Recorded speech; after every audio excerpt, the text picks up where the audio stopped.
PDB Indonesia tercatat tumbuh 5,12%. Namun, apakah ini mencerminkan keadaan sebenarnya dari ekonomi kita saat ini? Di tengah perayaan, tantangan ekonomi nyata muncul.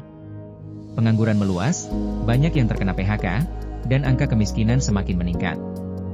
Apa yang terjadi dengan sektor manufaktur yang seharusnya menjadi penopang? Data yang saling bertentangan jelas terlihat. Di satu sisi, industri tumbuh 5,68%, namun PMI manufaktur menunjukkan angka kontraksi di 46,7. Bagaimana mungkin ini terjadi?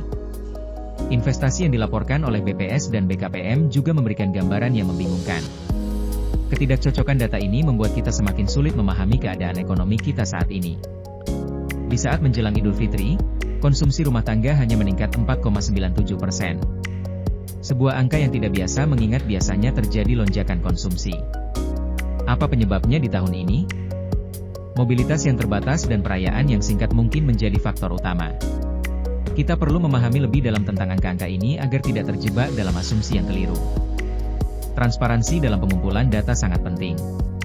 Celios meminta pemerintah untuk menjelaskan metode yang digunakan. Data yang akurat adalah kunci untuk membangkitkan kepercayaan investor dan stabilitas ekonomi. Saat data tidak jelas, maka keputusan investasi juga bisa terpengaruh. Mari kita tuntut keterbukaan untuk mendapatkan pemahaman yang lebih baik tentang ekonomi kita. Ketika berbicara tentang ekonomi, kita harus kritis terhadap informasi yang kita terima. Data adalah alat, tetapi bisa menipu jika tidak digunakan dengan tepat. Jadi, mari kita perhatikan dengan baik pertumbuhan 5,12% ini. Apakah ini benar mencerminkan keadaan ekonomi kita? Ikuti terus perkembangan informasi ekonomi dan jangan ragu untuk berbagi pendapatmu.